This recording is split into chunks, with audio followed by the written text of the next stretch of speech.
le monde, c'est Sahar et je vous retrouve aujourd'hui pour un nouveau update lecture. Je sais, ça fait un moment que je n'en ai pas posté et du coup j'ai beaucoup de livres dont je dois vous parler.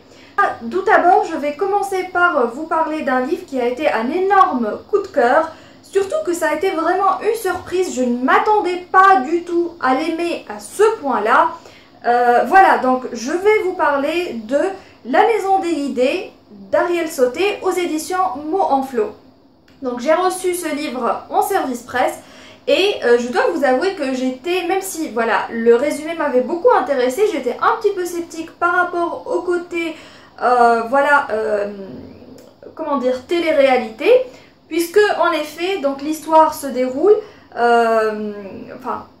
le prémisse en tout cas, c'est des personnes qui se retrouvent enfermées dans une maison et ça va être une télé-réalité qui va être diffusée et ces gens-là, en fait, ce qui les différencie de la télé-réalité qu'on connaît, c'est qu'ils sont là contre leur gré, voilà, ils doivent trouver le moyen de sortir. Ça, c'est un peu le prémisse général.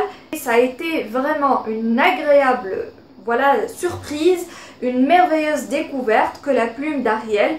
Donc voilà, tout de suite on est plongé dans le fil du roman. Donc l'épilogue déjà, il donne le temps, donc on sait à peu près dans quoi on va se plonger, c'est assez sombre, c'est voilà, ça donne le temps pour le reste du roman et ça enchaîne très vite avec la présentation des personnages et tout ça pour bien mettre le truc voilà, en place, le monde, enfin pas le monde, mais voilà, les personnages, le lieu et tout ça, qu'est-ce qu'ils doivent faire, quelles sont voilà, les instructions qu'ils doivent suivre et tout ça.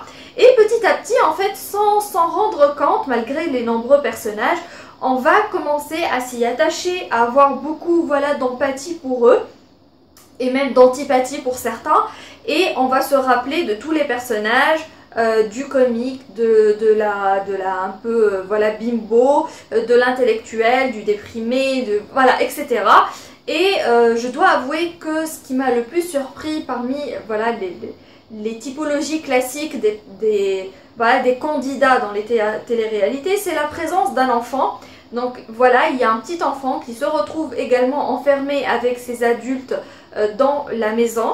Et voilà, c'est assez surprenant de trouver un enfant dans ce cadre-là. Surtout que voilà, ces gens-là se sont retrouvés dans la maison contre leur gré. Et on se demande pourquoi cet enfant s'est retrouvé enfermé avec eux. Bon, par la suite, en fait, ce qui rend ce truc super addictif, c'est vraiment la plume de l'auteur, la façon dont elle présente les choses, la façon dont elle fait évoluer son histoire. Donc, elle nous retient en haleine, elle fait toujours quelques petits rebondissements qui font que, voilà, on n'arrive pas à se décrocher du livre. D'ailleurs, je l'ai lu pratiquement en une seule traite. Bon, j'ai dû arrêter à un moment donné parce que j'avais des trucs à faire, mais j'aurais pu le finir en une seule traite tellement, voilà, ça se lit vite, ça se lit tellement facilement et on est vraiment emporté par l'histoire sans se rendre compte de, voilà, du temps qui passe. Et donc voilà, je me suis énormément attachée aux personnages, j'ai eu beaucoup d'empathie pour certains et je dois avouer que mon personnage préféré c'est David. Donc même si voilà, c'est un personnage assez difficile à aborder au début, mais plus voilà, on s'approfondit dans sa psyché, dans son, voilà, dans son histoire et tout ça, plus voilà, je m'attachais à ce personnage. Il y a un développement qui se déroule dans la deuxième moitié du roman pratiquement et qui m'a vraiment plu et j'ai adoré voilà, découvrir ces personnages d'une autre manière. Et au final, Ariel nous a fait, son auteur sadique, et nous a fait une fin, vraiment un cliffhanger qui m'a tuée, qui m'a laissé pantoise devant cette fin. Oh, voilà, mais pourquoi elle s'est arrêtée là? Bon, je comprends pourquoi elle s'est arrêtée là, mais je veux dire, c'est vraiment sadique de sa part, parce que je suis pas la seule d'ailleurs à le dire. Ça a été une putain de fin, et maintenant, tout ce que je veux savoir, c'est comment... Bon, je peux pas vous dire ce qui s'est passé, parce que sinon je vais vous spoiler, mais je veux dire... Mais j'ai vraiment envie de voir ce qui est arrivé à cette personne et voilà, donc je peux pas vous dire plus que ça, mais bon, c'est vraiment frustrant et j'ai hâte de découvrir la suite et de lire le tome 2. Donc d'après Ariel, c'est une duologie, tant mieux. J'ai vraiment très envie de découvrir la suite et de voir ce qui va arriver à ces personnes-là. Et voilà, comment elles vont s'en sortir, hein, tout simplement. Et voilà, donc ça a été un énorme coup de cœur que je ne peux que vous conseiller de lire. C'est le genre de livre qui peut plaire à tout le monde. C'est un livre à suspense avec beaucoup d'humour, beaucoup d'esprit dans les dialogues et tout ça. Franchement, c'est génial. Et voilà, donc achetez-le, lisez-le, vous allez adorer.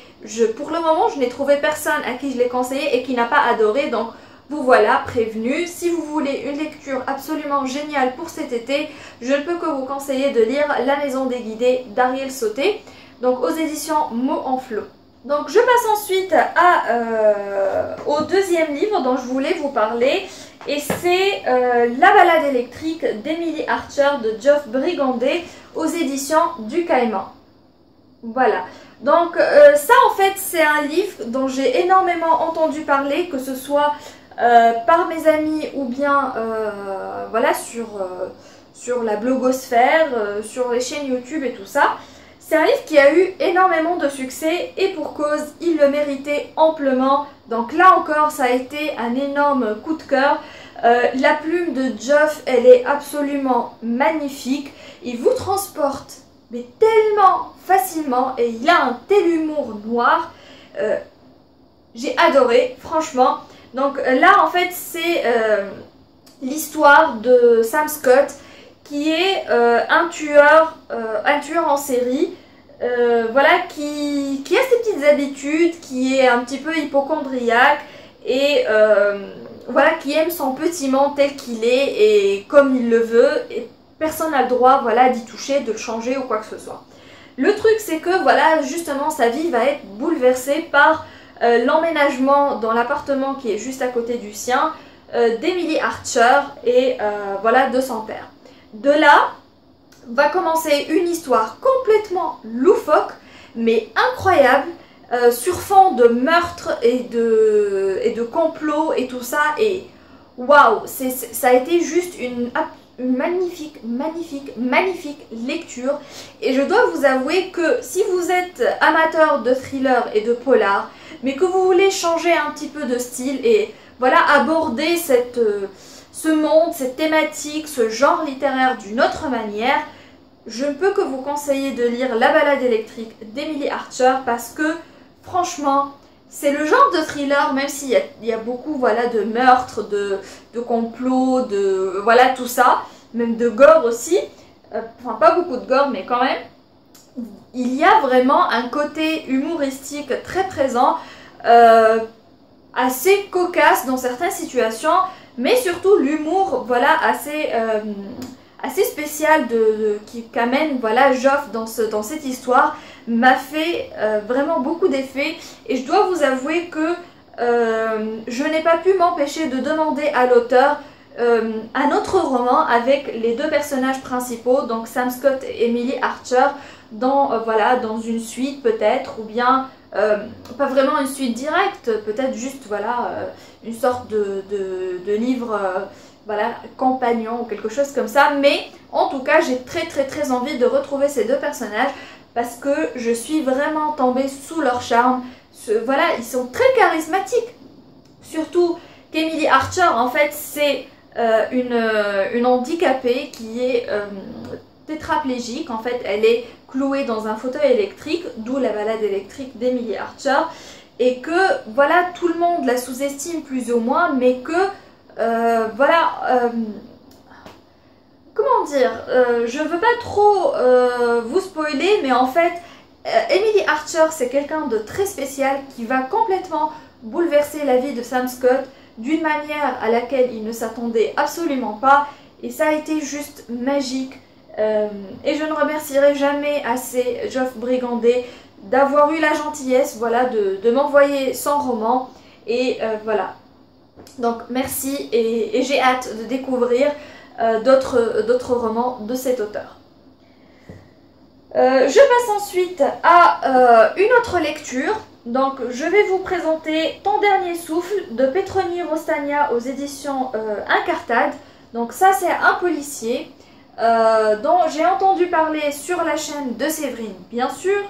Un roman qui comment dire, m'a laissé un peu mitigée je dirais. Il y a certains aspects que j'ai vraiment adoré dans ce roman et d'autres qui m'ont un petit peu déçue. Peut-être que j'en attendais énormément, mais je dois vous avouer que voilà, je suis allée dans ce roman parce que c'est une thématique qui me plaît énormément. Voilà, une main putréfiée et déterrée par le chien d'un coureur lors de son jogging quotidien. Alexandre Laroche est saisi de l'affaire. Sur place, les policiers découvrent le corps nu et décomposé d'une jeune femme placée dans un cercueil de fortune en bois grossier. Selon les premiers éléments de l'enquête, la victime aurait été enterrée vivante. Donc, je ne vais pas continuer avec le reste, mais voilà, c'est ce qui m'a intéressée en fait. C'est l'histoire démarre avec voilà, la découverte de ce cadavre enterré. Et il s'avère que la fille qui était enterrée a été enterrée vivante dans ce cercueil de fortune. Et j'avais vraiment envie que l'auteur développe un petit peu plus ce côté-là. Donc l'auteur par contre s'est concentré sur l'enquête plus que sur les victimes. Et bon, je ne dis pas que ça a été un mauvais choix, mais disons que c'était pas ce que je voulais moi-même. Donc j'aime bien voir le côté psychologique, donc comment l'auteur aurait pu voilà, décrire l'état de la victime lorsqu'elle se retrouve enterrée vivante avec plus de détails peut-être. Donc nous faire vivre justement la situation avec la victime. Bon, ça rendrait peut-être quelques-uns claustrophobes, mais je trouve que voilà, c'est un truc assez intéressant. Par la suite, donc j'ai beaucoup aimé la façon dont comment dire, l'enquête s'est déroulée. C'est très détaillé, donc on retrouve bien les procédures judiciaires et policières, donc on suit bien le développement de l'enquête. C'est vraiment un policier, c'est pas un thriller dans le sens général. C'est un policier avec toutes les... Donc on suit déjà l'équipe d'enquêteurs qui va s'occuper de cette affaire et toutes les procédures qu'ils vont faire pour voilà, démasquer le tueur en série. Et donc la psychologie du tueur a été assez intéressante à découvrir. Moi j'ai beaucoup aimé la façon dont l'auteur a relié les différents meurtres et tout ça. J'ai trouvé ça super intéressant, super sympa, vraiment j'ai beaucoup aimé. Et au final, le truc qui m'a un petit peu agacé, c'est en fait la... pas vraiment amourette, mais l'attirance qu'il y avait entre voilà, Alexandre Laroche, la commandant de la brigade criminelle de Paris, et un de ses subordonnés que j'ai trouvé plutôt déplacé et pas vraiment, comment dire, plutôt parachuté. Voilà, il n'y avait pas besoin de mettre ça dans l'histoire, c'était un truc dont on n'avait vraiment pas besoin dans l'histoire. Voilà, en tout cas c'est à mon avis, hein, c'est mon avis personnel. Dans son ensemble, ce livre m'a vraiment plu, d'ailleurs je l'ai lu très vite. La plume de Petroni se lit facilement, elle est vraiment fluide et elle amène les choses avec tellement de simplicité qu'on peut s'empêcher voilà, de dévorer ce livre assez vite. J'ai beaucoup aimé la thématique, j'ai adoré l'enquête, j'ai adoré la suivre. Voilà, donc c'est un thriller, un policier, pardon, vraiment sympa que voilà, je pourrais surtout conseiller à ceux qui débutent voilà, dans ce genre-là. Peut-être que les plus aguerris auront un petit peu plus de mal parce que c'est une intrigue quand même qui est assez simple. Rien de foufinou, comme le dit Séverine. Mais ça fait l'affaire, c'est une bonne lecture. Et voilà, donc c'est très rapide aussi. Donc si vous voulez un livre qui se lit rapidement, qui est une bonne lecture et avec une bonne thématique aussi. Je peux vous conseiller donc ce Ton dernier souffle de Petroni Rostania aux éditions Incartade. Voilà. Je passe par la suite à un autre roman que j'ai lu. Cette fois c'est d'un auteur tunisien. C'est Invisible Kid de Arad Fataya aux éditions Pop Libris. Donc ça c'est un petit roman d'ailleurs que j'ai lu assez vite. Et je dois dire que j'ai beaucoup aimé. La plume de Arad Fataya, elle est vraiment comment dire, prenante et addictive. Et on se retrouve rapidement, voilà, happé par l'histoire. J'ai eu un petit peu de mal avec les 20 premières pages peut-être, parce que ça se concentrait sur Issour, qui est un jeune ado qui fait, voilà, qui vit ses premiers émois d'amour. Et voilà, ça m'a paru, voilà, pas trop mon genre et tout ça, mais après quand j'ai dépassé les 20-25 premières pages, là ça a été vite fait. Franchement, j'ai dévoré le truc en à peine quelques minutes. J'exagère un petit peu. Mais bon, donc l'histoire c'est Issour Danielovic qui vit ses premiers émois d'amour. Donc il tombe amoureux de sa meilleure amie et il essaye, voilà, de lui déclarer sa flamme et tout ça. Mais c'est pas le plus important en fait, parce que par la suite on découvre un petit peu plus sur Issour au fil des pages. Et on découvre que c'est un jeune adolescent vraiment isolé, même si voilà, il a une famille assez aimante et tout ça. Son père est vraiment quelqu'un d'assez distant. Ses grands frères, voilà, il y a un écart au niveau de l'âge qui est assez important, ce qui fait qu'il n'est pas très proche d'eux. La mère ici, elle est vraiment, voilà, elle n'apparaît pas, donc elle n'est pas présente. Par contre, la petite sœur, voilà, c'est celle qui est la plus proche de lui et tout ça. Mais lorsqu'il est au collège, le pauvre petit sourd, voilà, il est totalement isolé. Il n'a personne à qui parler. Il est totalement, voilà, seul malgré le fait qu'il est toujours entouré, ou presque. Donc un jour, on découvre qu'il est malade, et cette maladie en fait va l'isoler encore plus et lui causer quelques soucis. Certaines personnes vont le prendre, certains de ses camarades plutôt, vont s'acharner sur lui et le harceler, et il va vivre vraiment des moments très difficiles. Franchement, ça a été un récit assez bouleversant quand même de voir voilà, l'effet de l'harcèlement scolaire qui voilà, peut arriver à des extrêmes vraiment incroyables.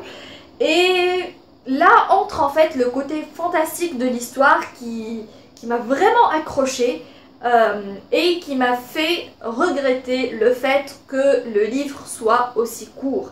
Donc j'aurais vraiment aimé que l'histoire soit bien plus développée que ça, parce que elle a énormément de potentiel.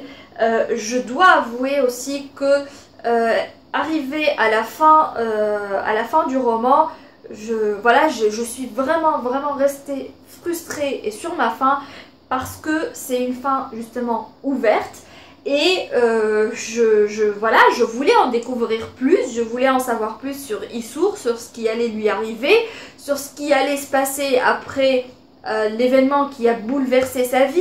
Et voilà, il y avait tellement de trucs à découvrir encore, à développer. Et donc maintenant, je suis désolée Aratf, je crois que je vais prendre le parti de Yosra et te harceler jusqu'à ce que tu nous sortes voilà, la suite pour Invisible Kid. Et voilà, donc au plus vite, hein, au plus vite. Je passe ensuite à voilà, la dernière lecture dont je vais vous parler, et c'est Répercussions de Xavier Massé aux éditions IS Éditions. Voilà.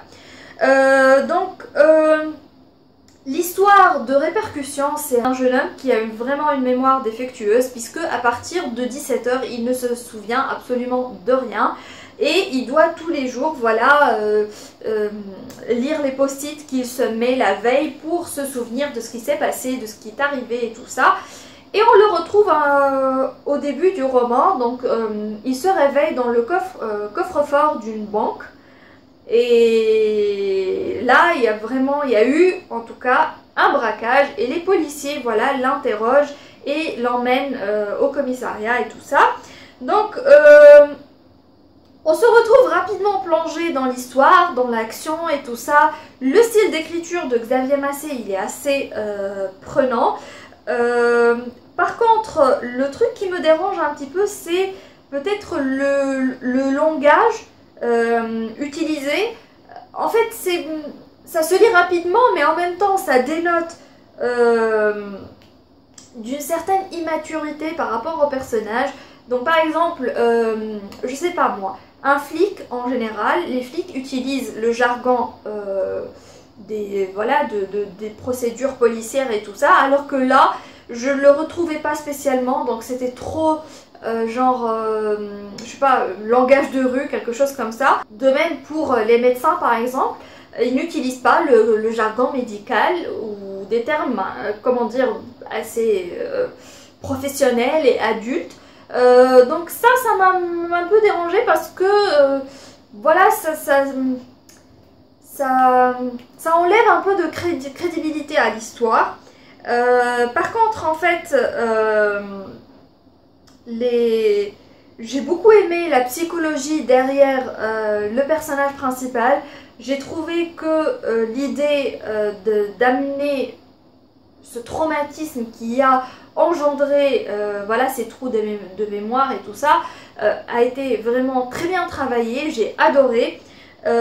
Plus l'histoire avançait et plus j'en découvrais davantage sur le personnage, sur son histoire, sur comment il en est arrivé là. Et on découvre tellement de choses sur lui, tellement de révélations que franchement ça retient l'attention et on se retrouve rapidement, voilà, à finir le livre sans s'en rendre compte. La fin, ça a été une putain de fin. La fin, elle était juste super. Franchement, elle était génialissime. La fin, elle est juste extra. Et ça m'a fait oublier pratiquement tous les soucis que j'ai eu avec le roman. Ça en vaut vraiment la peine. C'est un roman assez court, ça se lit rapidement. L'histoire, elle est super intéressante, même s'il y a quelques soucis avec. Mais au final, franchement, c'est une très bonne lecture.